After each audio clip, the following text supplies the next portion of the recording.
Never answer this question from a woman. Not once. You know the moment.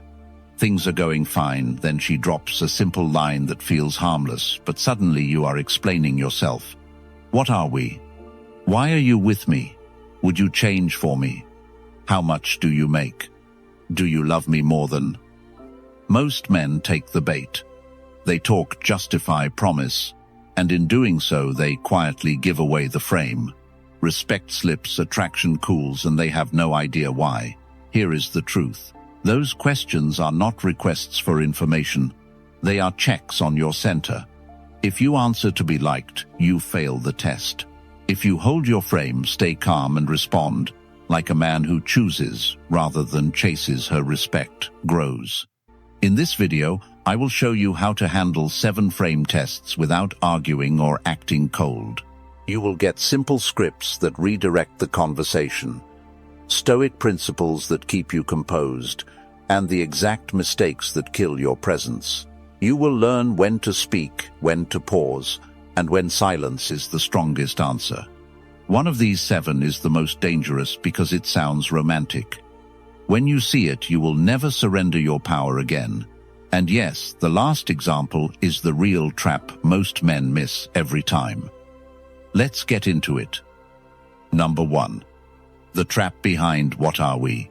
This is the question that makes most men lose their power without even realizing it. What are we sounds innocent, almost sweet. It comes up after a few weeks of dating when things feel comfortable and the chemistry is strong. But underneath that question is a test. She's not really asking for a label, she's checking your frame. She wants to know if you're grounded enough to lead or if you'll fold under pressure. Here's how it usually plays out. Mark, 56, has been seeing Dana, 53, for a few months. They get along well, dinners, laughter, late-night calls. Then one evening over wine, she leans in and asks, "So what are we?" Mark feels the pressure instantly. He doesn't want to lose her. He worries that if he doesn't say the right thing, she'll think he's not serious. So he starts explaining, talking about how much he likes her, how he's never met anyone like her, how maybe they should be exclusive. That's where he loses her. Not because he said the wrong thing, but because he started explaining himself. He turned her emotional question into a logical conversation. The moment he did that, the polarity shifted. She's no longer looking at a man she can respect. She's looking at a man who's trying to prove something. Now imagine the same moment, but a different response. This time, Mark pauses. He smiles slightly, looks her in the eyes and says, "We're enjoying what we have. Let's not rush to label it." Then he changes the subject. Calm, warm, in control. What happens next? She relaxes. The energy shifts from uncertainty to curiosity. Because deep down, she doesn't want you to explain. She wants to feel that you're sure of yourself. Women don't test you because they're manipulative. They test you because they're wired to seek security. When she asks, "What are we?" what she really means is, "Can I trust your direction?" The man who panics, who tries to make her feel safe by talking, ends up doing the opposite. The man who stays composed makes her feel it without words. Stoic philosophy explains this perfectly. Marcus Aurelius wrote, "Waste no more time arguing what a good man should be. Be one." You don't define the connection, you embody it. You lead by example. When you know who you are, you don't need to clarify it to anyone. The what are we question isn't about titles, it's about tension. And tension is what creates attraction. If you remove all uncertainty, if you label everything too soon, you kill the mystery that keeps her drawn to you. The paradox is this: the woman who respects you will eventually want commitment, but she wants it to feel earned, not negotiated. Mark learned this the hard way. The next time a woman asked, "What are we?" he remembered that his answer wasn't about words, it was about energy. Confidence is quiet. When you stay calm, you hold the frame. When you rush to please, you lose it. So, if she asks you that question, don't overthink it. Smile. Stay grounded. Say something that keeps your authority and your peace. Because real men don't chase definitions, they define moments. Now, if you've ever faced this kind of question and felt that pressure, go to the comments and write, "I hold my frame." Because once you master that one skill, no question can pull you out of your power again. Number 2. Never justify why you're with her. This one sounds harmless at first. She looks at you with a smile and asks, "Why are you with me?" Maybe she's joking. Maybe she's fishing for reassurance. But no matter how soft it sounds, this is one of the most dangerous questions a man can answer. Because the moment you start explaining why you're with her, you shift the power. You go from being the chooser to being the one who needs to prove he deserves her. Most men don't see it happening. They think they're being romantic. They start listing reasons: her beauty, her personality, how she makes them feel alive. But the truth is, every reason you give becomes a condition she can use to test you later. If you say, "I'm with you because you make me happy," what happens when she's upset or distant? The foundation cracks. If you say, "You're not like other women now," she's holding you to a standard she might intentionally break just to see if you mean it. Here's the rule: you can express affection but never justify it. A man's attraction doesn't need a PowerPoint presentation, it needs presence. The less you explain, the more powerful your connection feels. When you answer that question with logic, you kill the mystery. When you answer it with confidence, you deepen the attraction. A Stoic man understands that love, like everything else, isn't about ownership or performance, it's about alignment. Seneca said, "He who seeks approval from others is a slave to everyone who gives or withholds it." The moment you justify why you're with her, you hand her emotional control. You say, "You define my worth by how you respond." But when you simply say, "Because I choose to be," you keep your frame. You're telling her, "I'm here out of choice, not need." Think about how different that feels. One version is validation seeking. The other is grounded certainty. Women don't want a man who needs permission to feel confident, they want a man who already is. And here's the paradox: when you stop giving her endless reasons, she starts feeling them. Your composure becomes the reason. Your calmness becomes the proof. Desire grows not through explanation but through experience. Stoic control is what keeps your emotions from spilling into performance. You're not cold, you're centered. You're not distant, you're deliberate. That's what women crave. It's not about how much you can say, it's about how much you can hold back. If she asks, "Why are you with me?" smile slightly. Take your time, then answer, "Because I choose to be." That's it. No details, no defense, no backstory. It's clean, it's masculine, it keeps the polarity alive. Because mystery isn't built through silence alone, it's built through emotional control. A man who explains himself too much becomes predictable. A man who stands firm in quiet confidence becomes unforgettable. So next time she asks that question, remember, it's not a conversation. It's a test of your self-worth. And your job isn't to pass it by pleasing her. It's to pass it by staying centered. She doesn't want an explanation. She wants to feel that you're not shaken by her curiosity. That's what turns respect into attraction. Now make this real. Go to the comments and write, "I choose, I don't chase." Because the moment you stop justifying yourself, you start leading with strength. Number 3. Don't change to please her. There's a moment in almost every relationship when she looks at you and says, "Would you change for me?" Maybe it's small: how you dress, how often you text, how much time you spend on your work. Or maybe it's bigger: your attitude, your habits, even your direction in life. And here's the trap most men fall into. They hear that question and think saying, "Yes" will prove their love. But the truth is that answer does the opposite. Let's make it real. David, 58, owns a small construction company in Ohio. After his divorce, he started dating a woman named Lauren, 54. At first, things were effortless. She loved his discipline, his independence, and the way he didn't need to be the center of attention. But a few months in, the tone shifted. She began saying things like, "You're so serious all the time," or "You could try being a little more fun." David wanted to keep the peace. So he adjusted. He stopped going to the gym every morning to spend more time with her, changed his weekend schedule, and began agreeing with her even when he didn't mean it. For a while she seemed happier.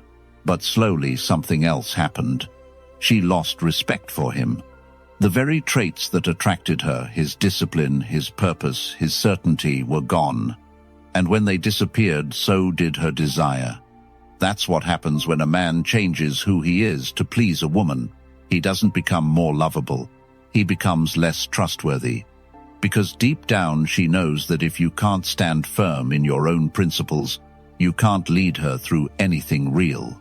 The Stoics warned about this exact weakness. Epictetus said, "If you want to improve, be content to be thought foolish or stupid." Meaning, stand firm even when people, especially women, don't immediately understand you. Your values aren't up for negotiation. They define your frame, your gravity, your masculine presence. When you stay consistent, you create polarity. She might challenge your ways, but deep down she feels secure knowing you don't bend with every breeze. When you start reshaping yourself for her comfort, you destroy that tension. You become predictable, and predictable men never hold attraction for long. Here's the paradox. Women often test your boundaries by asking you to change, but they don't actually want you to give in. They want to feel that you're strong enough to hold your ground. When she pushes, she's not saying, "Be different." She's really saying, "Show me you're still the same man I admired at the start." David learned this the hard way. After his breakup, he realized that the more he abandoned his habits, the weaker he felt, not just in her eyes but in his own. When he returned to his morning routine, to his discipline, to living by his own code, something shifted again. His confidence came back, and women noticed. So when a woman asks, "Would you change for me?" understand what she's really testing. She doesn't want compliance. She wants consistency. She wants to know that your world doesn't spin around her emotions. A man who keeps his standards high doesn't lose women, he attracts the right ones. And when you stand firm, you send a silent message that's far more powerful than any promise, "I am who I am, because I built myself this way." Now, if you've ever changed just to keep someone happy and you're done doing that, type in the comments, "I stand firm." Because when you stop changing to please her, you start leading with strength, and that's what she respects most. Number 4. When she asks, "How much do you make?" Let's be honest, this one always hits deep. You're sitting across from her, conversations flowing, and then she tilts her head and drops the question, "So, how much do you make?" Some men laugh it off. Some panic and start explaining every source of income, every investment, every plan for the future. Others get defensive. "Why do you care?" But here's the truth. None of those reactions work. Because this question isn't really about money. It's about value, security, and control. When she asks, "How much do you make?" she's not just being nosy. She's subconsciously trying to understand if your sense of worth depends on numbers. She's testing whether your confidence can stand on its own. The moment you start proving, you lose. Stoicism gives us the clearest insight here. Marcus Aurelius wrote, "Wealth consists not in having great possessions, but in having few wants." A Stoic man knows that true wealth is freedom. Freedom from needing approval. Freedom from needing to explain. Freedom from being defined by what's outside his control. The problem with answering this question directly is that it drags you into her frame. You start playing on her field, comparing, explaining, measuring. But when you stay calm and reframe, you pull her into yours. You make her feel something stronger than curiosity.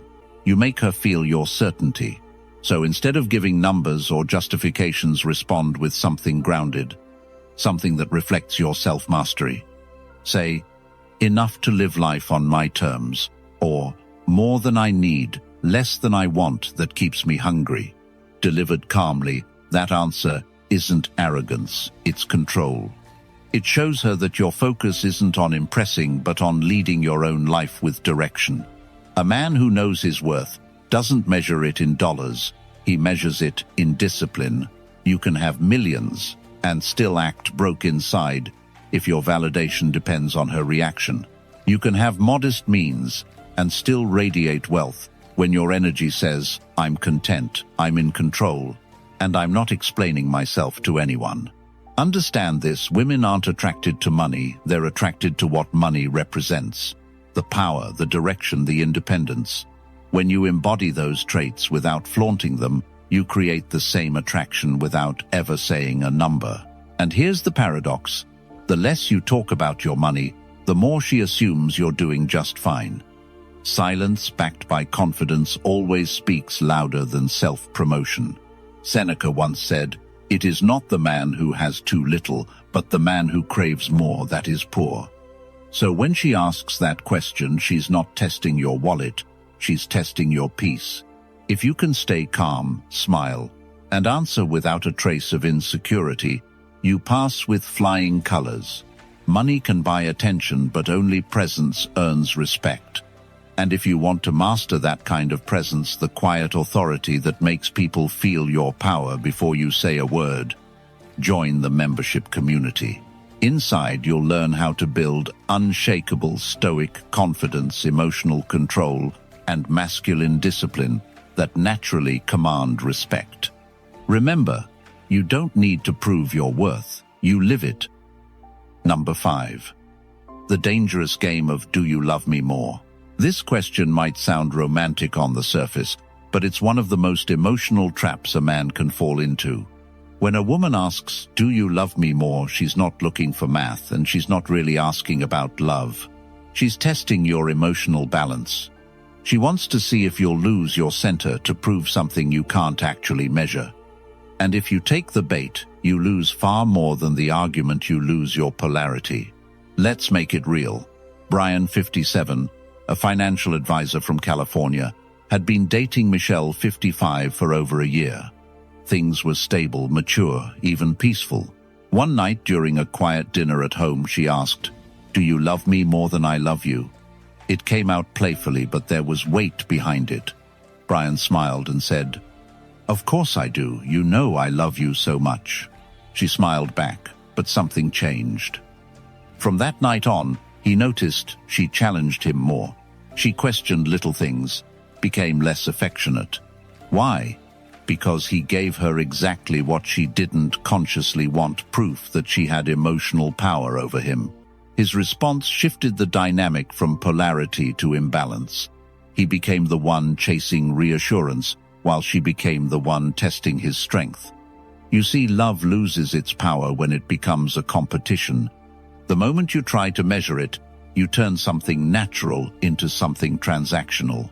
What she's really asking is, are you still grounded in your purpose, or have I become your purpose? And if your answer suggests she's your entire world, she loses the sense of mystery, challenge, and respect that first drew her in. The Stoics would call this the danger of attachment. Seneca wrote, "He who is everywhere is nowhere."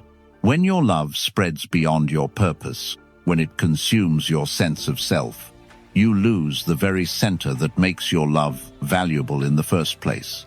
A Stoic man loves deeply, but never desperately. His love is a choice, not a surrender.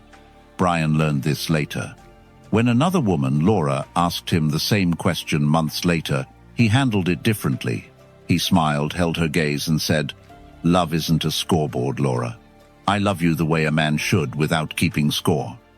Then he changed the subject. That answer wasn't cold. It was calm, centered, and sure. And Laura's response was instant. She softened, laughed, and leaned closer. Because she didn't need to win love. She needed to feel strength. The irony is, women don't want to outlove you. They want to trust you.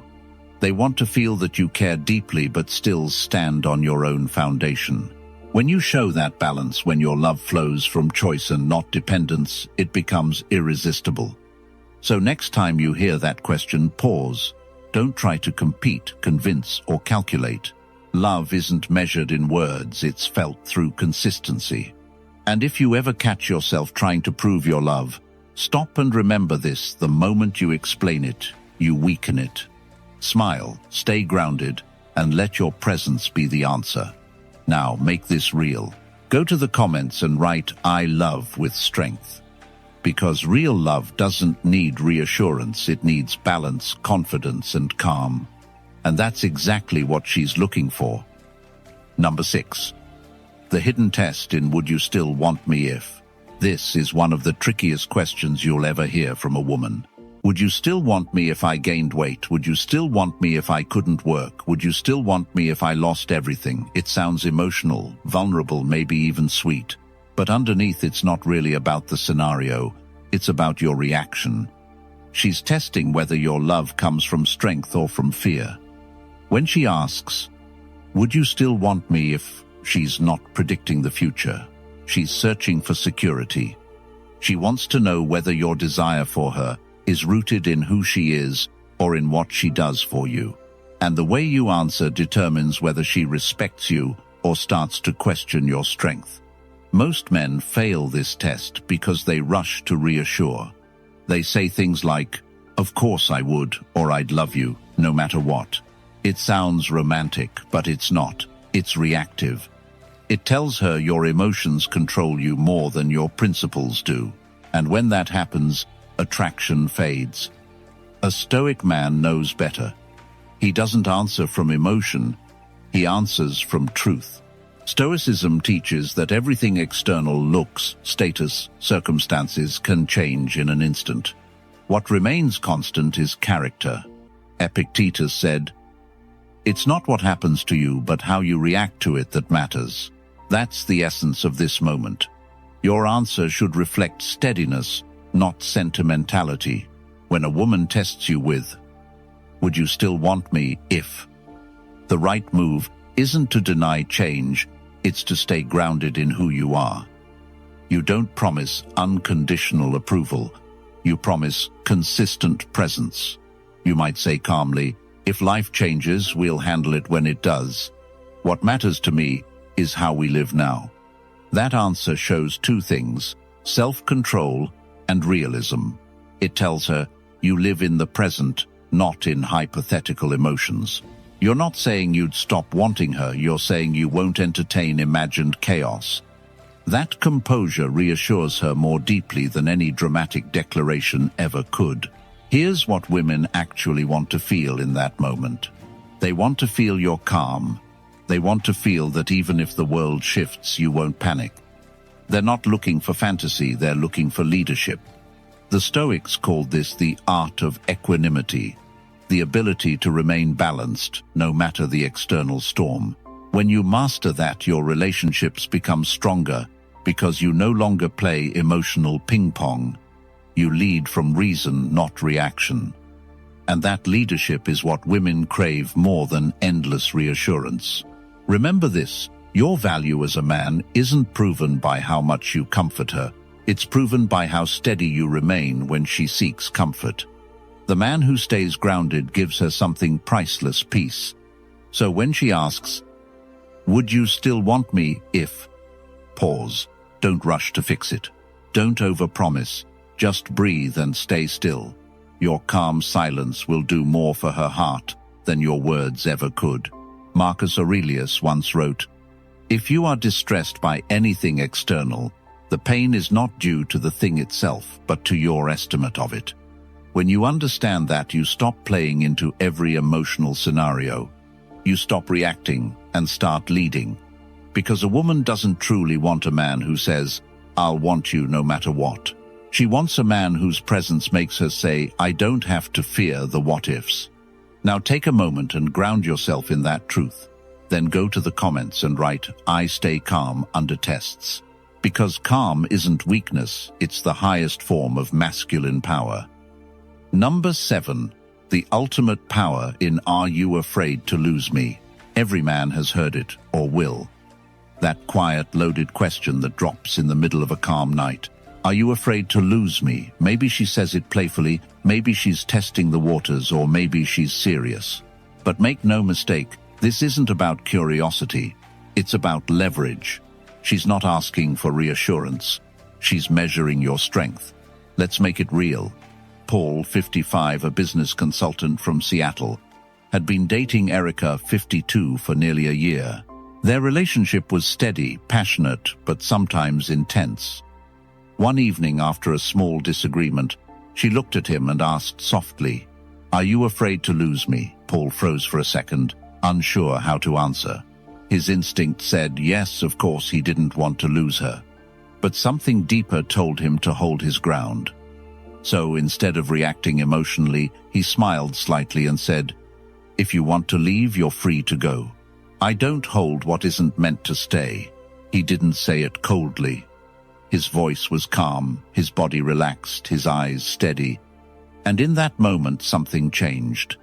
Erica's expression softened. She leaned closer, not further away. Because deep down, that's what she was looking for, not fear, but freedom. That's the paradox most men never understand. When you show fear of losing her, she loses attraction. When you show peace with the possibility, she feels desire. Why? Because it proves you're not dependent on her emotions for your own stability. It shows her that your center is internal, not external. Women test men with this question to see if you'll cling, to see if you'll beg, panic, or negotiate. But a Stoic man doesn't operate from fear. He understands, as Marcus Aurelius wrote, "You have power over your mind, not outside events." Realize this and you will find strength. The moment you try to control someone else's choice, you lose control over yourself. When you can look at her calmly and say, "I don't want to lose you, but I'll never fear it," you embody freedom. And freedom is magnetic. It tells her that you love from choice, not from need. It tells her that your affection is a gift, not a plea. The truth is, fear of loss destroys attraction faster than anything else. Because fear leads to control, and control leads to suffocation. When you let go of fear, you create space for respect, and respect is the root of desire. Paul told me later that after that night, their relationship changed. She stopped testing him as often. She opened up more, trusted him more, respected his boundaries. Because when he showed her he wasn't afraid to lose her, she realized she didn't want to lose him. This question, "Are you afraid to lose me?" isn't really about her. It's about you. It's a mirror showing how attached your self-worth is to her presence. If you answer with desperation, you fail the test. But if you answer with composure, you show mastery. So when it comes, and it will, don't hesitate. Don't overthink. Smile, breathe, and respond from stillness. She'll feel the difference instantly. A woman might admire your passion, but she falls in love with your peace. Now, make it real. Go to the comments and type, "I fear nothing I can't control." Because that's where your real power lives. Not in holding on tighter, but in knowing you can let go and still stand tall. Number 8. When silence wins every argument. There's a kind of strength that doesn't raise its voice. It doesn't need to. It's the calm in the middle of chaos, the quiet authority that doesn't fight for attention but commands it naturally. That's the power of silence, and when used correctly, it wins every argument. Most men don't realize this. They think winning means talking more, reasoning harder, proving their point. So when emotions rise, they follow her energy. She gets louder, and so do they. She gets upset, and they start explaining, defending, fixing. But every word you throw into emotional fire only makes it burn hotter. Here's the truth. You can't outtalk emotion with logic. You can only outlast it with stillness. A woman's emotions move like waves, fast, strong, unpredictable. Your role isn't to chase them, it's to remain the shore she crashes against. Stoic silence is not weakness, it's leadership. When she's upset, she's not just reacting to the situation. She's scanning your response to see if you'll lose your composure. She's looking for signs that you're still grounded. The more you stay calm, the faster she returns to balance. Stoic philosophy explains this perfectly. Epictetus said, "Any person capable of angering you becomes your master." Every time you react emotionally, you surrender control. But when you stay silent, you hold the frame. Your restraint tells her something words never can, that your peace is untouchable. Think about it. When was the last time you saw a truly confident man argue? He doesn't. He listens, he pauses, he observes. When he finally speaks, his words carry weight because they're not reaction, they're decision. Silence gives your words power. Silence is also your filter. It reveals the truth without effort. When you stop feeding energy into conflict, you force reality to speak for itself. She begins to notice her own tone, her own emotions, her own overreactions. Your silence becomes a mirror. And in that reflection, she finds clarity. The key is intent. Silence doesn't mean stonewalling or ignoring. It means controlled presence, being there listening, breathing, but refusing to engage in chaos. It's active stillness. A man who can remain composed while the storm rages around him isn't distant, he's disciplined. And that discipline is magnetic. Marcus Aurelius once wrote, "The best revenge is to be unlike him who performed the injury." When emotions tempt you to lash out, do the opposite. Stay calm, stay rational, stay above it. That's not passive, it's power. The more grounded you are, the more everything around you aligns. Here's the paradox. When you stop fighting to win, you actually do. Because you're no longer arguing from ego, you're leading from presence. That's what women crave. Not a man who debates well, but a man who stays calm enough to make her feel safe, even when she's emotional. Silence is what separates the reactive from the resilient. It's what keeps respect alive long after attraction begins. When you can look at her, take a slow breath and simply not engage in drama, she feels something deeper than dominance. She feels peace. So next time tension rises, resist the urge to fill the air. Let the silence stretch. Let her feel your steadiness instead of your speech. Because in that stillness you're saying the one thing every woman secretly wants to hear. You can't shake me. Now make it real. Go to the comments and type, "My silence is power." Because the man who controls his words controls his world. Number 9. Control the frame, control her desire. Every interaction between a man and a woman happens inside a frame. The frame is the invisible boundary that determines who leads and who follows, who reacts and who decides. And here's the truth. Most men never learn whoever controls the frame controls the attraction. Let's make it real. Jason, 58, runs a real estate firm in Dallas. After his divorce, he began dating a woman named Clara, 53, an interior designer. At first, things were smooth. But over time, Clara started challenging him subtly, changing plans last minute, teasing his choices, even questioning small decisions just to see how he'd respond. Jason didn't notice it at first. He thought she was just being playful. But each time he bent a little, agreed too easily, or tried to keep the peace, something shifted. Clara grew distant. One evening when she canceled dinner last minute and said, "Maybe you should just plan something next week instead," Jason felt the sting. He wanted to confront her, to demand answers. But then he remembered something he'd learned through experience and through Stoic practice. Never react emotionally inside someone else's frame. The next day, instead of texting her first, he went about his business. He stayed calm, focused, centered. 3 days later, she reached out. Her tone was warm again, her energy different. Why? Because when he stopped playing her game, he reminded her who set the rules. Women test men's frames constantly, not to destroy them, but to feel them. They want to know whether your center is strong enough to lead, or if it crumbles when challenged. When she teases you, disagrees with you, or tries to throw you off, she's not being cruel. She's checking if you can hold the masculine polarity steady.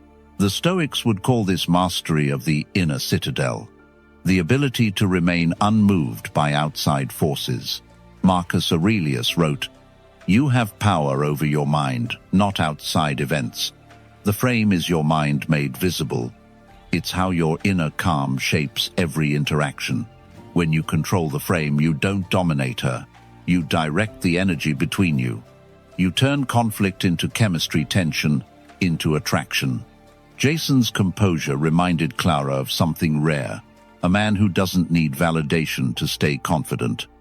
That kind of self-control awakens desire because it's power without aggression. Here's the paradox. The moment you try to win the frame, you've already lost it. You can't fight for it, you have to embody it.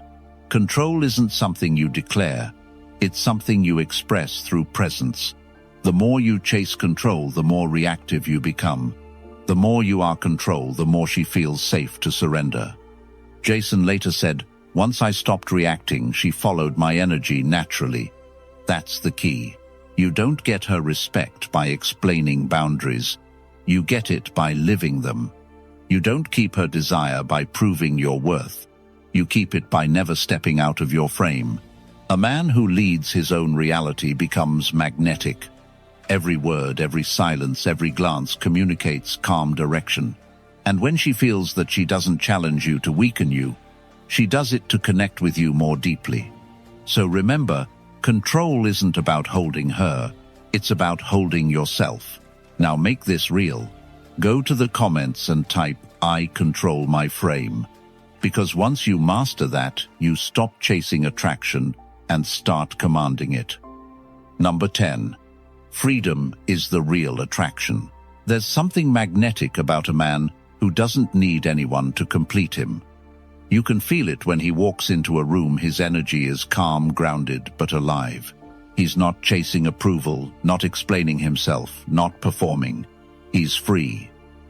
And that freedom is what women find irresistible, even if they can't fully explain why. See, most men think attraction comes from giving more effort, more attention, more reassurance. But real attraction doesn't come from what you give her. It comes from what you hold within yourself. Freedom is that quiet confidence that says, "I choose to be here, but I don't need to be." It's the difference between attachment and presence. When a man lives in freedom, every move he makes carries weight. He's not afraid to walk away, not because he's cold, but because his identity doesn't depend on who stays. He's emotionally independent, and that independence is power. Let's look at it through the lens of Stoicism. Epictetus said, "No man is free who is not master of himself." Freedom isn't about doing whatever you want. It's about not being controlled by what you crave. Most men live as slaves to validation. They measure their worth by a woman's attention, her approval, her affection. But a Stoic man flips that script. He becomes the source, not the seeker. His peace isn't conditional. When a woman senses that kind of energy, she relaxes. She might test it, push against it, even try to pull him into dependency. But the moment she realizes he won't break, she feels both safe and drawn in. Why? Because freedom creates space, and space creates desire. When you stop clinging, she starts leaning. When you stop chasing, she starts wondering. Freedom doesn't mean indifference. It means clarity. It's knowing you can love deeply and still remain whole. It's walking beside someone, not behind them. Women crave that energy because it signals emotional maturity. They don't want a man who controls them, they want a man who controls himself. Picture it like this: a man who's free is like a mountain. Solid, unmoved, complete. The woman doesn't want to own the mountain. She wants to feel its stability. She wants to stand near it and breathe in its peace. That's what your freedom provides, not distance, but depth. In relationships, freedom also means knowing you can give love without losing self-respect. It means not negotiating your values just to keep her happy. It means being kind, but never compliant. When your happiness no longer depends on her reactions, she starts to respect you on a deeper level. Seneca once said, "He who is brave is free. Courage and freedom are connected." It takes courage to walk away when something no longer aligns with your truth. It takes courage to sit in silence rather than argue. It takes courage to remain steady when others try to shake your peace. But that courage, that stillness, is exactly what separates the ordinary man from the grounded one. When you live free, you're no longer fighting for control or chasing validation. You become the center of gravity in your world. That's what draws people to you, especially women. Because freedom isn't just attractive, it's contagious. So don't let your worth be borrowed from anyone else's approval. You were born complete. Every moment you reclaim that truth, you step further into your strength. Remember this: the man who fears losing nothing ends up attracting everything. So here's what we've learned today. Most men lose their power, not because women take it, but because they give it away through fear, over-explaining, and emotional reaction. Every question, every test, every moment of tension you face with a woman is not an attack. It's an opportunity to show calm direction and leadership. When you hold your frame, stay silent when needed, and live with true freedom, you stop chasing attraction and start commanding it. That's the heart of Stoicism in relationships, self-control, emotional mastery, and presence. The man who leads himself doesn't need to prove anything, he is the proof. If you found value in this video, and you're ready to build unshakable Stoic confidence and emotional discipline, the kind that transforms how women see and respond to you, join our membership community. Inside, you'll get exclusive content, practical lessons, and a brotherhood of men who live by strength, calm, and purpose. And if you haven't yet, make sure to subscribe to the channel so you never miss another video like this. We post every week, helping you master the mindset that separates strong men from reactive ones. Thank you for watching. Stay grounded, stay free, and I'll see you tomorrow.